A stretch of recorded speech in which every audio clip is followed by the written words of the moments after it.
আশা করি সকলে সুস্থ আছেন, ভালো আছেন। প্রেক্ষাপটের এবারের পর্বে আপনাদের সকলকে জানাচ্ছি স্বাগতম। নাগরিক এই ব্যস্ত জীবনে আমরা অনেকেই সংসার সামলাতে হিমশিম খাই। সেজন্য আমাদের নির্ভর করতে হয় সহায়তাকারীর উপর। সহযোগী বা হেল্পিং স্টাফকে বলা হয় গৃহকর্মী। আমাদের জীবনে এই গৃহকর্মীর প্রয়োজনীয়তা অপরিসীম। আবার এই গৃহকর্মীরাই আমাদের অস্বস্তির আরেক নাম।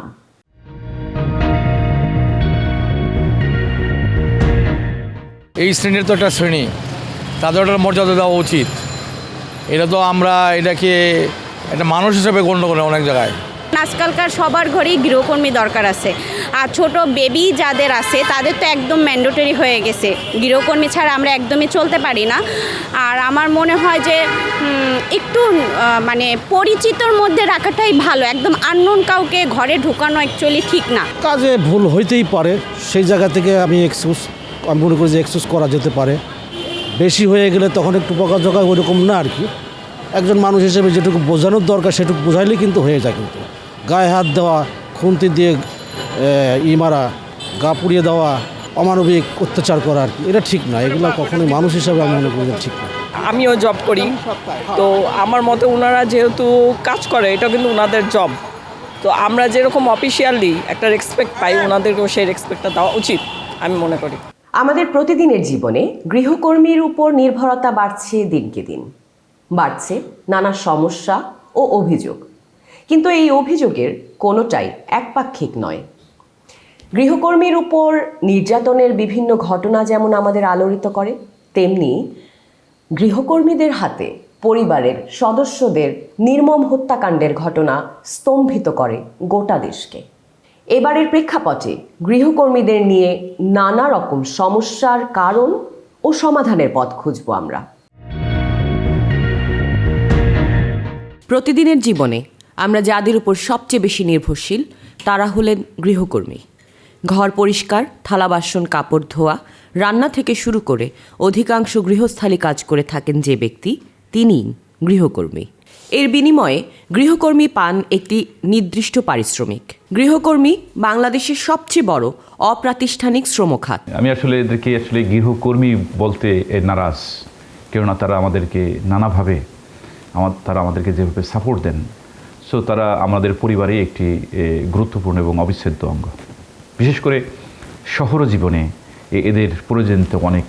আপনি যদি রাষ্ট্রের অন্যান্য সকল প্রতিষ্ঠানের সার্ভেগুলো বিবেচনা করেন, তাহলে দেখতে পাবেন সেখানে প্রায় 1 কোটি মানুষ কোনো না কোনো গৃহকর্মের সাথে সম্পৃক্ত। অতএব এই যে একটা বিশাল সংখ্যা অনানুষ্ঠানিক ক্ষেত্রে এবং রাষ্ট্রের, আমি বলবো যে কোনো কর্ম রাষ্ট্রের যে উৎপাদন ক্ষেত্র অথবা সার্ভিস সেক্টর, সেই হিসাবে পরিগণিত হওয়া উচিত। কিন্তু এই ধরনের গৃহকর্মগুলোকে কিন্তু আমাদের রাষ্ট্রের জিডিপির ক্যালকুলেশনের বাইরে রাখা হয়। এই খাতে শ্রম দেয় বাংলাদেশের সবচেয়ে প্রান্তিক জনগোষ্ঠী। এই গৃহকর্মীদের কোনো বেতন কাঠামো নেই, তাদের নেই কোনো চাকরি বিধি। গৃহকর্তার ইচ্ছার উপর নির্ভর করে তার বেতন ও চাকরির মেয়াদ। তাদের কাজে নেওয়ার ক্ষেত্রে, তাদের কাজে যোগদানের ক্ষেত্রে তেমন কোনো ফর্মাল কন্ট্যাক্ট কিন্তু তাদের সাথে আমাদের হয় না। ভার্বালি আমরা তাদের সাথে কথা বলে তাদেরকে আমরা কাজে নিয়োগ করে থাকি। সো এর ফলে যেটি হয় সেটি হলো গৃহকর্মী তার যে প্রাপ্য যে অধিকার, সেই অধিকারের জায়গাটা অনেক সময় উপেক্ষিত থাকে, তিনি সেটি পান না, যেহেতু ফর্মাল কোনো তার কন্ট্যাক্ট নেই, সেটি উপেক্ষিত থাকে। অন দ্য আদার হ্যান্ড শহরে জীবনে এই ধরনের চুক্তি না থাকার কারণে অথবা খোঁজখবর না নিয়ে এই যে বিভিন্ন সময় বাসায় লোক রাখার কারণে শহরে জীবনে আমরা কিছু দুর্ঘটনা আমরা লক্ষ্য করে থাকি। 200 জনের সাথে আমরা করছিলাম, চুক্তিনামা করছিলাম। 200 জনের মধ্যে আপনি 140টা চুক্তিনামা হয়েছে, বাকি 60টা করা যায় না। এটা তারা করবে না, তো না এরকম মানে করে চুক্তি করে আমি কাজ করাবো না, দরকার পড়ে আমি যে আপনি খণ্ডকালীন কাজ। অনেক গৃহকর্মী দিন রাত পরিশ্রম করেন, গৃহকর্তার ইচ্ছা অনুযায়ী কাজ করেন। তারা যেন একালের কৃতদাস। সেটি আমি বলতে চাই না, কিন্তু আমি যেটি মনে করি সেটা হলো এক্ষেত্রে অ্যাওয়ারনেসের ঘাটতি আছে। সো আমাদের জনগণের মধ্যে অ্যাওয়ারনেসের ঘাটতি আছে। সো আমরা যদি এই বিষয়ে একটু উদার হই, তাদেরকে আপন করে নিই, তাহলে এই যে একজন ঘরে একজন মানুষ থাকেন, আমরা 4 মেম্বার্স ফ্যামিলি, সাথে একজন আমার সাপোর্ট সার্ভিস মেম্বার, আমি যদি মনে করি যে আমার 5 জনের সদস্য পরিবার, তো তাহলে কিন্তু আর এই সমস্যাটি থাকে না। একেবারেই ইনফর্মাল, নেগলেক্টেড এবং এক্সক্লুডেড সেক্টর হওয়ার কারণে প্রথমত হচ্ছে তাদের কোনো ধরনের কিন্তু ফর্মাল এমপ্লয়মেন্ট হয়, লেটার নেই, অতএব আপনি যে কোনো সময় কর্মচ্যুতি ঘটাতে পারেন। একইভাবে আপনি যে ধরনের নির্যাতনগুলোর কথা আপনারা শুনেন, ডোমেস্টিক ভায়োলেন্সের অনেক ক্ষেত্রেই শিকার কিন্তু এই গৃহকর্মীরা। অতএব আপনি যদি এটাকে যত ফর্মালাইজ করবেন, তত কিন্তু রাষ্ট্রের আইনের সাথে সঙ্গতিপূর্ণ করবেন, তখন কিন্তু অটোমেটিক্যালি আপনি দেখবেন এই যে বাংলাদেশের এখনও still high prevalence of domestic violence, সেই জায়গাটাও কিন্তু অনেকটাই রিডিউস হবে। শ্রমিকই গৃহকর্মীও শ্রমিক, তাদের কাজকে সম্মান দিতে হবে, মর্যাদা দিতে হবে গৃহকর্মীদের। আজকে আপনি 2 লক্ষ 3 লক্ষ টাকার চাকরি করেন, এই চাকরিটা কিন্তু পুরা গৃহকর্মীর কারণে কিন্তু করতে পারতেছেন। যদি গৃহকর্মীকে আপনি না রাখতেন, সেক্ষেত্রে কিন্তু আপনি এই কাজ করাটা সম্ভব না, তাহলে আপনার বাচ্চাটা তো আপনার সারাক্ষণ ওই চিন্তায় থাকতো। বাংলাদেশে গৃহকর্তা এবং গৃহকর্মীর সম্পর্ক সবসময় মধুর এবং বিশ্বস্ততার হয় না। ওদেরকে আমি অনেক আদর করি, ওরাও আমাকে অনেক পছন্দ করে। আমি ওদেরকে বিপদ আপদে ওদের সব কিছুতে দেখাশোনা করি। আমি খুবই ভালো আছি। আমি 4 বছর ধরে এখানে থাকি, কাজ করি। আমার ম্যাডামও আমাকে খুব ভালোবাসে, আমিও ভালোবাসি। সাম্প্রতিক সময়ে গৃহকর্মী ও গৃহকর্তার সম্পর্কে টানাপোড়েনে ঘটেছে বেশ কিছু অনাকাঙ্ক্ষিত ঘটনা। তো সমস্যার বিপক্ষেই আছে মালিকেরও গৃহকর্মীরও। তো এই সমস্যাগুলি সমাধান করার জন্য কিন্তু আপনার তাদের ট্রেনিং, পর্যাপ্ত পরিমাণ ট্রেনিংয়ের দরকার আছে। যেসব ঘটনা শুধু একটি পরিবারকে নয়, গোটা দেশকে করেছে স্তব্ধ এবং উদ্বিগ্ন। মুষ্টিমেয় কয়েকজনের কাজের জন্য সবাইকে নেতিবাচকভাবে দেখলে হবে না। তো আমাদের চিন্তা করতে হবে যে নাগরিকদের নিরাপত্তা। এই জন্য আপনি যখনই আপনার বাসায় কোনো আগন্তুক আসবেন, আপনি বাইরে কোনো লোক থাকবে যার উপর আপনি পুরোপুরি ভরসা করতে পারছেন না, তাহলে সেই ক্ষেত্রে তার সম্পর্কিত যে তথ্যগুলো যদি থাকে, অন্তত পক্ষে তাকে আমার শনাক্ত করতে সুবিধাটা হয়। এসব ঘটনায় গৃহকর্মীরা হন নির্যাতিত, আবার কেউ অকালে প্রাণ হারায়। বিপরীতে পরিবারের কর্তা বা কর্ত্রী সন্তান সহ গৃহকর্মী দ্বারা নির্মম খুনের শিকারও হয়েছেন। কেন ঘটছে এ ধরনের ঘটনা? সে কোথায়, তার অরিজিনাল বাড়ি, তার পরিচিতজন কারা আছে, সেই কন্ট্যাক্ট নাম্বারগুলো তাদের সাথে যোগাযোগ করে এগুলো যদি করা যেত, তার যে এনআইডি, তার যে ছবি, এটি থানায় যদি এটি ইনফর্ম করে রাখা যায় এবং ব্যাপক এটা যদি তাদের মধ্যে এই অ্যাওয়ারনেসটা ডেভেলপ করা যায়, সে যেই বাসায় কাজ করছে এটি লোকাল থানা এটি ইনফর্ম, তার এলাকার লোকজন সবাই জানে, এরকম যদি হতো তাহলে কিন্তু এই সংঘবদ্ধভাবে মাঝে মধ্যেই আমরা যেটি লক্ষ্য করে থাকি, তারা অপরাধ সংগঠন করার জন্যই বাসায় ঢুকে, সেই প্রবণতা থেকে তখন কিন্তু তারা বেরিয়ে আসবে। সাম্প্রতিক সময়ে রাজধানীর মোহাম্মদপুরের মা ও স্কুল পড়ুয়া মেয়ে খুনের ঘটনা আলোড়ন সৃষ্টি করে। প্রেক্ষাপটের ক্যামেরা সেই ভবনের দিকে। 14 তলার এই ভবনটি 7 তলায় খুন করে গৃহকর্মী বের হয়ে যান এ পথ ধরে, যা ধরা পড়ে সিসি ক্যামেরায়। ঘটনার কয়দিনের মধ্যেই আটক হয় অভিযুক্ত সেই গৃহকর্মী। তিনি হত্যাকাণ্ডের কথা স্বীকারও করেছেন। ও চেষ্টা করছি হয়তো ব্যাগে যে ল্যাপটপ মোবাইল টোবাইল এগুলো নিয়ে আসলে হয়তো করে টাকা পাইবো, আমরা দিব, ঠিক আছে। কিন্তু যে নিয়ে আসার সময় মানে সব কিছু কমপ্লিট নিয়ে আসবো, এই সময় মনে হয় আর ম্যাডাম পিছন থেকে আটকাইছে, যাই হোক ওই ধস্তাধস্তি ঠেরে ও বাইচে চিন্তা করছে যে আটকাইছে, বাসন লাগবো, বাইচে আসার চিন্তায় ও ওই মানে দেখে নাই তো আসলে সামনের দিক পিছের দিকে, যতক্ষণ না ছাড়ছে ততক্ষণ হবে না। তার এই চুরির ঘটনাটি তাকে পুলিশে দেওয়ার জন্য সেই গৃহকর্তা তখন স্কুলে ছিলেন, তাকে জানানোর জন্য যখন ফোন করতে উদ্যত হচ্ছিলেন, ঠিক সেই মুহূর্তে সে এসে অ্যাটাকটা করে। প্রাথমিকভাবে আমাদের এটা বলছে, সেই মুহূর্তে সে ওই গৃহকর্তীকে অ্যাটাক করে, তখন তাদের মধ্যে ধস্তাধস্তি হয় এবং সেই সময় সে ক্লাস 9 পড়ুয়া তার যে মেয়ে, সে ঘুমিয়েছিল যখন মার সাথে ধস্তাধস্তি চলতেছে। তার পরবর্তীতে সে যখন এসে আবার ইন্টারকমে সিকিউরিটি গার্ডকে জানাতে যায়, তখন সে এসে আবার মাকে রেখে মেয়েকে আটক। গৃহকর্মীদের নিয়ে যেমন আছে আমাদের নানা অভিযোগ, তেমনি গৃহকর্মীদেরও আছে নানা দুঃখ, বঞ্চনা, কষ্টের গল্প। সেই সবই আমরা শুনবো এই ছোট্ট বিরতির পর।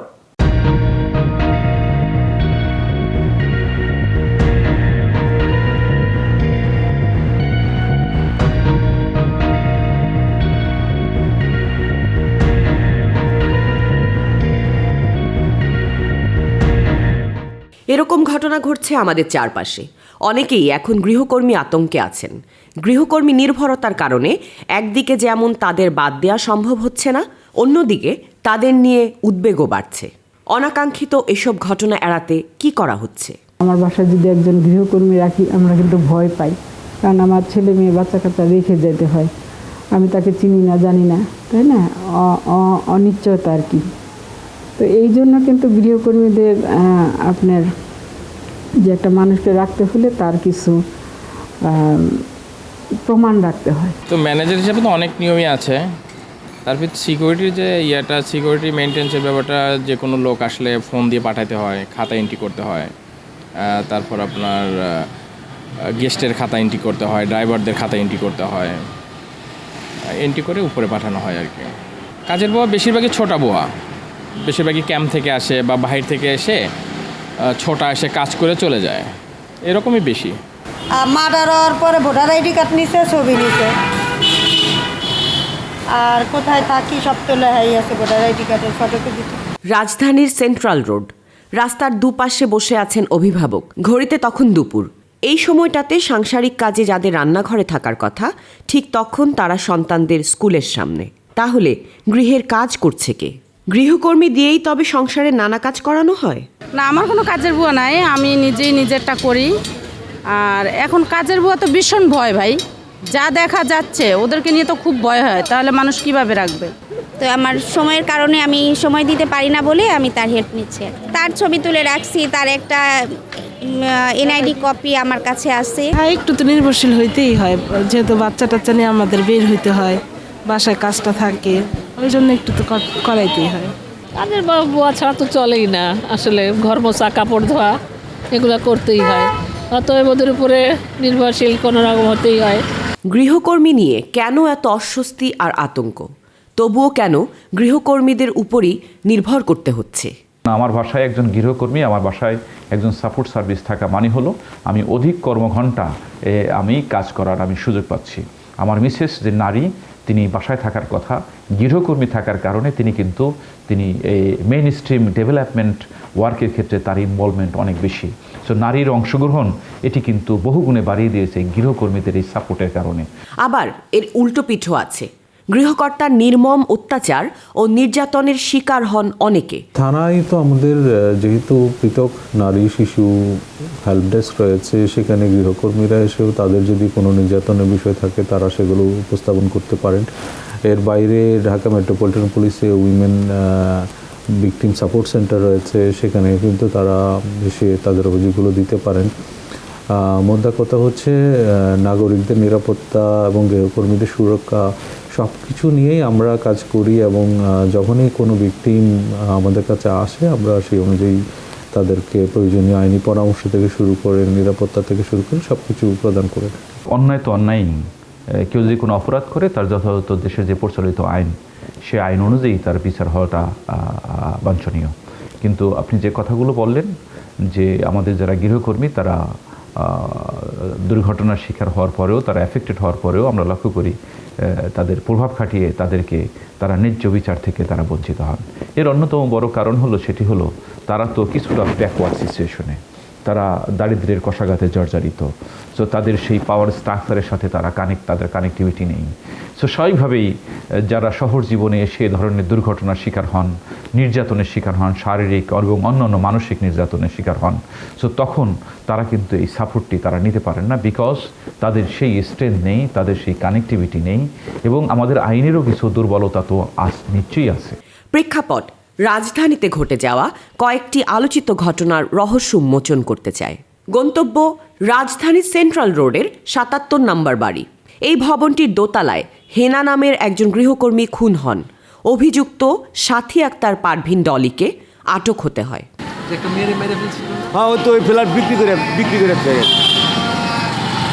আমরা তাই সে এরপরে তাই শুনতেছি বিক্রি করছে ইনি আর একটা বাড়াইটা থাকে। ওই জেলে যাওয়ার আগে যখন এই ঘটনার হওয়ার পরই মনে হয় বিক্রি করছিল, হয়তো ওই মামলার সময় মামলা হয়েছে ওই টাইমে হয়তো কিনছে। সকাল হতেই শুরু হয় গৃহকর্মীদের আগমন। কেউ সকালে পরিষ্কার পরিচ্ছন্নতার কাজ বা রান্না করে অন্য বাড়ির কাজে ছুটছেন, কেউ বা কাজের জন্য আসছেন। রুটি বানাই, হাঁড়ি পাতিল দিই আর ঘর মুছি, 3 কাজ। কতক্ষণ? 1 ঘন্টা 1.5 ঘন্টা সময় লাগে। নিচে যে ভোটার আইডি কার্ডের ফটোকপি টপি এগুলা, তারপরে ছবি, এগুলোই। এখানে 3 ঘন্টা 2.5 ঘন্টা যেরকম কাজের সময় লাগে এরকম। গৃহকর্মীরা কি সব ক্ষেত্রে পান ন্যূনতম সম্মান ও মানবিক মর্যাদা? এ বাসায় দেখা মেলে 2 বয়স্ক গৃহকর্মীর, যারা মানুষের বাসায় কাজ করে বৃদ্ধ বয়সে কোনো রকমে জীবন নির্বাহ করেন। কাজ করার সক্ষমতা না থাকলেও তাদের দিয়ে কেন কাজ করানো হচ্ছে? সবাই তো আর একরকম না, কেউ একটু ভালো, আবার কেউ কেউ একটু খারাপও থাকে না, ভালো মন্দ মিল গিয়ে আছে বাজান। আমি সবার সাথে মিলিয়ে চলছি। একটা ভুল যদি নাও করছি তাও করছি কি হ্যাঁ ভুল হয়েছে, থাক হ্যাঁ খালাম্মা ভুল হয়েছে, শিয়ার গেছি। অত তেরাচিরি করি না, এইটা হয় না, এইটা না, এইটা ওইটা না, ওইটা এরকম করি নেই। ঠিক তার মতোই আরেকজন বৃদ্ধার দেখা মেলে, হাতে কাঁচা বাজার। ভালো আছি, তুমি ভালো আছো? ইনশাল্লাহ আলহামদুলিল্লাহ। কি করেন এই বাসায়? আমি বাবা 20 বছর করছি অনেক বিয়া খাইতাম আইছি। গৃহকর্তাদের যেমন গৃহকর্মী নিয়ে অনেক অভিযোগ, ঠিক তেমনি গৃহকর্মীদেরও অভিযোগ কম নয়। বাসায় কাজ করতে গিয়ে কারো মেলে না সঠিক পারিশ্রমিক। এমনই একজন এই নারী, যে বাসায় শ্রম দিয়েছেন, তারা পারিশ্রমিক না দিয়েই তাকে বিদায় করে দেন। 3 তালা কাম করছি 11 দিন, দেয় না। টাকা চাইতে গেলেও ভবনটির নিরাপত্তা কর্মীদের তাড়া খাওয়াই যেন তার নিয়তি। কিছু করবো না, ও আল্লাহর কাছে বিচার দিছি, আল্লাহ বিচার করবে, বিচার মানুষ করে, বিচার আল্লাহ করব। আমি 11 দিনের টেহা আমাকে দেয়নি, সঠিক টেহা। অনেক সময় দেখা গেছে 2 মাস 3 মাসের বেতন দিচ্ছে না, ফালাই থেকে চলে যাইতেছে, বা কমিশনারে নিয়ে আসতেছে, কমিশনার বলতেছে যে বেতন দিচ্ছে না, আমি কি করব? তুমি তো এই ওয়ার্ডের কমিশনার, তোমার বললে বা দিয়ে দেয় বেতন, কিন্তু সে বলবে না। তখন বলে যে আমাদের ওয়ার্ডের কমিশনারও এই ব্যাপারে কোনো কিছু করে না। 2024 সালের 6 ফেব্রুয়ারি রাজধানীর মোহাম্মদপুরে শাহজাহান রোড উঁচু এই ভবনের 9 তলা থেকে সেদিন নিচে পড়ে যায় 15 বছর বয়সী প্রীতি উরাং, যে মৃত্যুর অভিযোগে তীর উঠে আশফাক ও তানিয়া দম্পতির বিরুদ্ধে। প্রথম যেটা পড়ছিল 6 মাস আগে, এটা আমরা এখানে দাঁড়াই রেছিলাম ওই হাউদের সামনে। পরে আসরের টাইমে পড়ছে 4টা 4:30টার দিকে পড়ছিল। পরে গেলাম যায় দিকে ওর এগুলো সব চলে গেছে। তো নামাইছি আমি আর একটা দাঁড়ানো, 2জনে নামানোর পরে মেডিকেল গেছিল, আর পরে বাচ্চা গেছে। পরে শুনছি বাচ্চা গেছে। 6 মাস পর আবারই সকাল 7:10 আমরা নিচে দাঁড়াই রয়েছি, গাড়িটারি মুচ্ছে স্যার অফিসে যাবো। এর ভিতরে শুনলাম যে শব্দ হয়েছে উপর থেকে, এই সাইড দিয়ে পড়ছে। পড়ার সাথে সাথে আমি দৌড়াই গেলাম, আমি আর ফেফারেলা ড্রাইভারে নামাই এনে আনছিল, আর ওরা মেডিকেল নেওয়ার সাথে সাথে মারাইছে। আলোচিত সেই ঘটনায় আটক করা হয় আশফাক ও তার স্ত্রী তানিয়াকে। ওই বাসায় মেয়েটা যে মেরে ফেললো, কোনো কিছু হচ্ছে কিনা বলেন? কাজের বুয়া বা গৃহকর্মী প্রায় নির্যাতিত হয়ে থাকে রাজধানীর কোনো না কোনো এলাকায়, যার খবর দেশের গণমাধ্যমগুলোতে জায়গা করে নেয়। এমন ঘটনাতে কেউ আইনি সাহায্য পায়, আবার কেউ আর্থিক মীমাংসায় সমাধান করে চাপা দিয়ে দেয় পুরো ঘটনা। গৃহকর্মী নির্যাতন, খুন কিংবা গৃহকর্মীর অপরাধ প্রবণতা নিয়ে কতটা সচেতন আমরা, কতটুকুই বা মানছি নিয়ম কানুন? ওদের ভোটার আইডি কার্ডের ফটোকপি, মোবাইল নাম্বার, অনেকের ছবিও রাখা হয়েছে, এবং কোন কোন ফ্ল্যাটে কাজ করে ফ্ল্যাট নাম্বার উল্লেখ করে লিখে রাখি। কোনো বাসায় যদি সামান্য কোনো ত্রুটি থাকে আমাদের কমিটি থেকে পদক্ষেপ নেয়। কাজের বুয়ার ক্ষেত্রে আমাদের বিল্ডিং আসর নিয়ম মানা হচ্ছে যে আমরা ওদের সব ডাটাগুলো কালেক্ট করার চেষ্টা করি। আমাদের থানা থেকেও কিছু পেপারস ডকুমেন্টস দিয়েছিল, ওইটার পর থেকে আমাদের সচেতনতা বৃদ্ধি পায়। গৃহকর্মীদের উপর নির্যাতনের ঘটনা কেন বাড়ছে, এর থেকে উত্তরণের পথই বাকি, এই সব কিছুই আমরা জানার চেষ্টা করব এই বিরতির পর।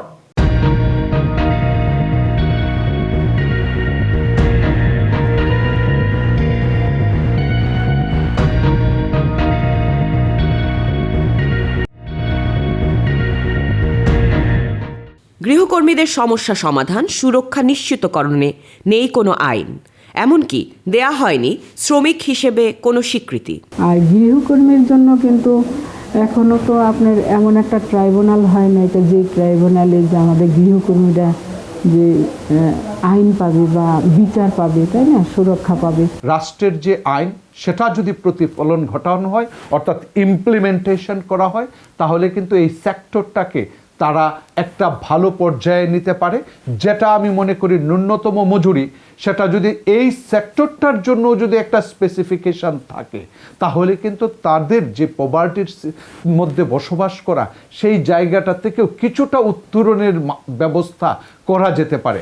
আরেকটা জিনিস হচ্ছে যে এই সমস্ত সার্ভিস যদি আমরা কাউন্ট করি, এক হচ্ছে যে এমপ্লয়মেন্ট ক্রিয়েশনের জায়গাটা তৈরি হয়, আরেকটা হচ্ছে রাষ্ট্রের যদি সার্ভিস সেক্টরের অবদানের কথা বলেন, সেখানে সার্ভিস হিসাবে সেই সংখ্যাটা জিডিপির অবদান বেড়ে যায়। গৃহকর্মে যখন আমরা যাকেই নিয়োগ করি না কেন, এক্ষেত্রে একটা ফর্মাল কন্ট্রাক্টের একটা ব্যবস্থা থাকাটা অত্যন্ত জরুরি, যদিও সেই ব্যবস্থাটি নেই। যদিও আমরা এখন সমাজে লক্ষ্য করি কিছু কিছু এজেন্সি আছে, প্রাইভেট ইনিশিয়েটিভ আছে, যারা গৃহকর্মে যারা নিযুক্ত হন তাদের ডাটাবেস তৈরি করে তাদেরকে কিছুটা প্রশিক্ষণ দিয়ে তাদেরকে গৃহকর্মের জন্য উপযোগী করে তোলেন, এবং তাদের মাধ্যমে যখন আপনি কোনো গৃহকর্মের লোক নেবেন, তখন কিন্তু লক্ষ্য করা যায় সেখানে একটা ফর্মাল একটা চুক্তির মতো করা হয়, যার মাধ্যমে ওই গৃহকর্মী সেও যেরকম সুরক্ষিত থাকে, যারা পরিবার লোকজন আছেন তারাও অনেকটা এক্ষেত্রে তাদের ওই এক দুর্ঘটনা ঘটার সম্ভাবনা অনেকটা কম থাকে। 1961 সালে প্রণীত গৃহকর্মী নিবন্ধন অর্ডিন্যান্সে গৃহকর্মীদের নিবন্ধনে নেই কোনো বাস্তবায়ন। 2015 সালে প্রণীত গৃহকর্মী সুরক্ষা ও কল্যাণ নীতি থেমে আছে অসম্পূর্ণ ও অস্পষ্টতায়। 2017 সালে human rights and peace for বাংলাদেশের দায়েরকৃত মামলায় বিচারিক আদালত থেকে মনিটরিং সেল গঠনের নির্দেশনা থাকলেও নেই কোনো কার্যক্রম। যে 2015 সালের গৃহকর্মী সুরক্ষা যে নীতিমালা, সেই নীতিমালার মূল বিষয় যেটি ছিল সেটি হলো গৃহকর্মীকে গৃহকর্মী না বলে তাকে শ্রমিক হিসেবে বিবেচনা করতে হবে। আর তাকে যখন আপনি শ্রমিক হিসেবে বিবেচনা করবেন, তখন তার অ্যাকোমোডেশন, তার বিশ্রামের ব্যবস্থা, তার ছুটি, তার মেডিকেল ফ্যাসিলিটিস, তার রিক্রিয়েশন, সব বিষয়গুলো কিন্তু তখন সেই বিষয়গুলো চলে আসে, ফর্মাল ওয়েতেই তখন কিন্তু চলে আসে। সো স্বাভাবিকভাবেই আমরা যদি গৃহকর্মীকে এই শ্রমিকের নীতিমালা যেটি করা হয়েছিল সেই আলোকে তাকে যদি আমরা শ্রমিক হিসেবে আমরা বিবেচনা আমরা করতে পারি, তাহলে এই যে সমস্যাগুলোর কথা নিয়ে আমরা আলোচনা করছি, সেই সমস্যাগুলো কেটে যাবে এবং তারা আরও আমাদের অর্থনীতিতে কন্ট্রিবিউট করার সুযোগটি আরও বেশি প্রসারিত হবে। একটি পরিবারে এভাবেই দিনরাত কাজ করে গৃহকর্মীরা, কিন্তু তাদের এই কাজের কি মূল্যায়ন হয়? তাদের অবদানকে স্বীকার করেই সমাজ? তারা কি পায় মানুষের মর্যাদা? একটা মানুষ যে লেভেলেই শিক্ষিত থাকুক, তাকে যদি একটা ইনফর্মাল এডুকেশন দেওয়া হয়, তখন কিন্তু তার কাছ থেকে সুন্দর সার্ভিস পাবে, আর যত কোয়ালিটি সার্ভিস তার প্রাইস কিন্তু তত হাই হবে। সেকেন্ড যেটা ইম্পর্টেন্ট, সেটা হচ্ছে কিছু স্পেসিফিক ট্রেনিং।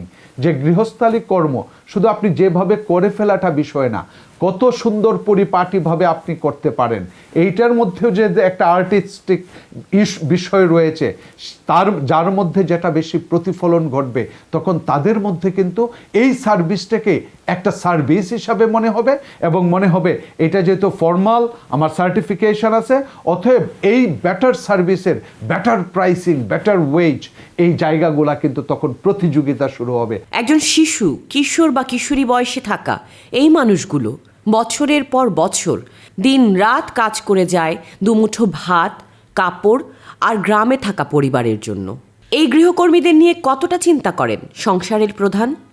যেদিন সাদিয়া প্রথম আমার বাসা আসলো, আমার ওকে দেখে আসলে আমার মায়া লাগছে না যে এইটুকু বাচ্চাকে আমি কী কাজ করাবো। আর তখন মনে হলো যে এমন তো কোনো কাজ না, আমার নাতিটা আমার যখন আসবে আমার বাসায়, ওর সঙ্গে একটু খেললো, তো ওকে জাস্ট একটু ব্যস্ত রাখা, ও যেন আমার কাজের জন্য মানে ডিস্টার্ব না করে, মেনলি এইটুকু যে ওকে এঙ্গেজ রাখা। তারপর ও যখন আসে না, তখন তো ওর বেসিক্যালি কোনো কাজই থাকে না, তখন আমি বলি যে টুকটাক ওর সাথে আমি একটু বড়ো কাজটা করে দেওয়া, হয়তো বিছানাগুলো আমি করে দিলাম, ও ফার্নিচারগুলো মুছলো, এটা এটা মানে এই ধরনের কাজ ওকে দিয়ে করাই। আমার সাথে অনেক ভালো ব্যবহার করে, আমি যদি কিছু কাজ করি উনিও আমার সাথে সাহায্য করে দিয়ে গেছে। আমি এখানে ভালো বড় খাইতে পারি, এখানে থাকতেও পারি। গ্রামে পরিবার পরিজন রেখে রাজধানীতে বাঁচার জন্য কাজ করতে আসা এই গৃহকর্মীদের কান্না ও বেদনা কি আমরা অনুভব করি কখনো?